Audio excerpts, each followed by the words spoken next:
This is TWiT. Children cannot be on a live video unless they are visibly accompanied by an adult. Do you think that will fix it? I don't even know what that. There's such bad adults out there, but it's probably a start. It's a start. It's a good start. But the idea is that young kids are live streaming themselves, and that pederasts, inappropriately can watch these videos and start commenting on them and get other pederasts to watch. Or comments or write all kinds of things. And then the theory being the kids don't know. And so if there were an adult around who would say, oh, maybe you should put some clothes on, Johnny. But Leo, how old was we mentioned her, was it last week or week before last, the young woman who does the comedy? Yeah, she was like a high school kid. She's 14. How old is she? 14. She started when she was like 9. And there's like little Tay, is that her name? She's like 9 years old and saying terrible things. The thing about those kids is they're copying what they see on YouTube. They're copying what YouTube influencers are successful. Or God knows what. Well, but no, I think honestly, at least in the case of the 14-year-old that we were talking about a few weeks ago, she was right in there with the YouTube, zeitgeist. She fit right in, and I think she was a creature of that age, of that time. And part of that is like, I know that everyone was making a big deal of the New York Times article about the guy who got jail time for feeding the homeless guy Oreos with toothpaste in it. But part of the problem that was awful.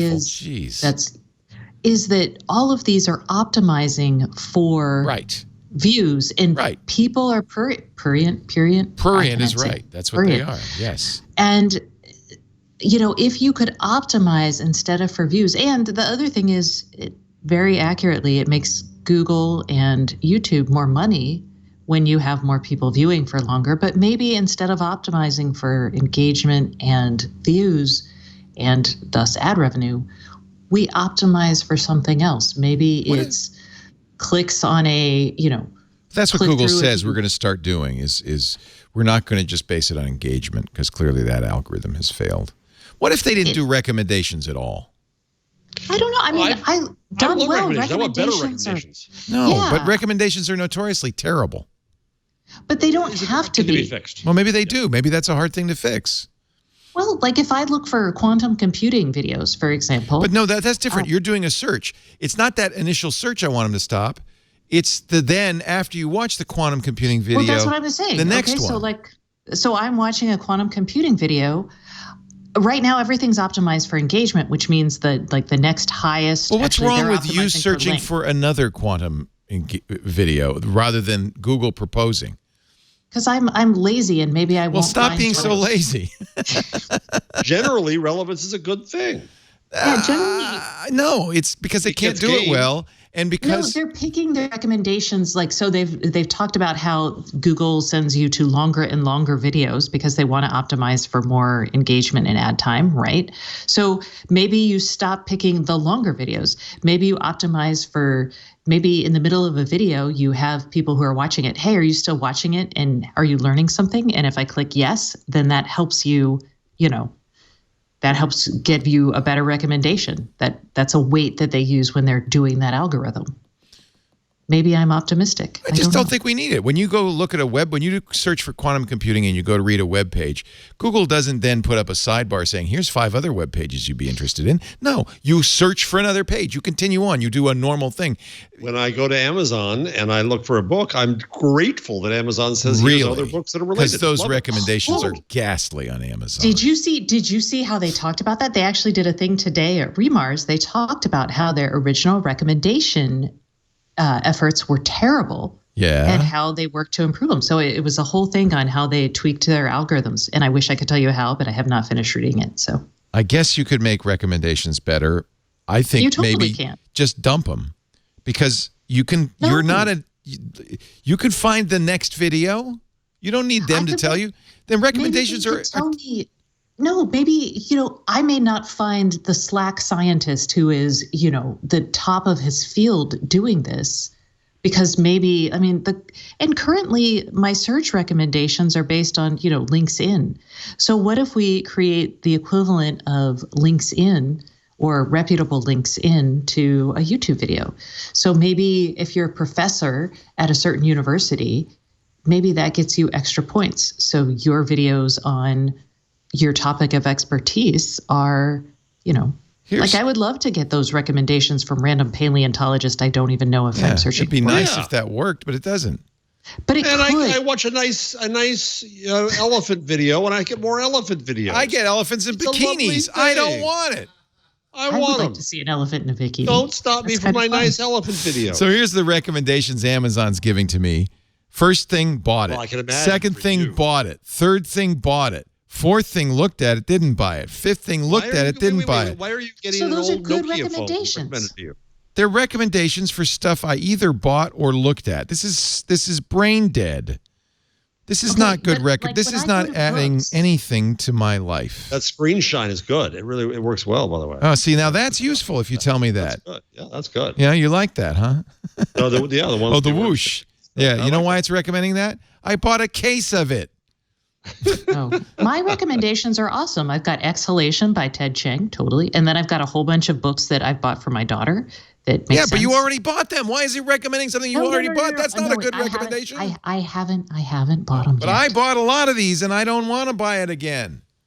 Maybe if they said buy it again, Leo, that would make sense. And then underneath it, things you had looked at but didn't buy, or categories. The only one good thing in here is that when I bought the whoosh, now it's saying, well, maybe you'd be more interested in Screen Mom. No, don't think so. It's trying to offer me an alternative. Now, notice, by the way, Amazon's choice. Oh, this says recommended items other customers often buy again. Not for me. This is just recommended, period, for you. Things you should one get. of these is really good. I might just buy it. Well, obviously, people do buy this crap because otherwise, why would Amazon do it? Why is it recommending an old Nokia phone to you, Leo? I bought it. This is the greatest thing ever. You can buy that now? I got it. Nokia. No, it's a fake Nokia 3310. It's the size of a matchbook. Do I have it here? That's adorable. Can you get me my backpack? It's in my backpack, Jeff. It is really adorable. It's adorbs. I don't think they say that anymore. It's on fleek. Do they say that? No. That is very much done. Honestly, I think we could live without Google or Amazon recommendations. Netflix recommendations, equally crappy. I don't mind them. It'll make them better. But honestly, isn't that the primary problem with YouTube? Is those recommendations? If you didn't have those, wouldn't this stuff go away? That's the primary. No, that is not the primary Leo, problem. It's 0.0000001% of the recommendations are causing trouble, and the rest are giving me more elephant videos, and I'm grateful for that. You cruel bastard! It's because of trying to people. Keep me from elephant it's videos. because of you and lazy people like you that we have this whole flat earth. It's because no vaccination Nazis. There are evil people who will game systems, and the problem is they're not. Go back to regulation. The effort is not to regulate technology. The effort is not to regulate algorithms. It's to regulate people's behavior. Because they're not gaming it. It's the stupid little algorithm. Look at that. Isn't that the cutest thing you ever saw? Oh my Lord! How do you dial it? What do you do with it? It works. You can even text. It reminds me of Zoolander. It's as small as a SIM card. It was $12. Oh, I'm sorry, $20. It was cheap.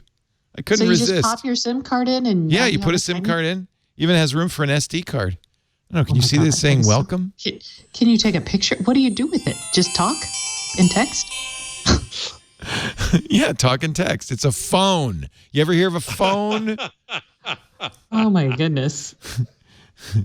Hello. I love it. How does it sound? Just like you just heard. It's tinny, but it's a phone. It's also you can eat it. What did you what? It's like a 4-year-old there. Don't put that in your mouth, honey. That is a phone. Phones are not for eating. But it's red raspberry flavor.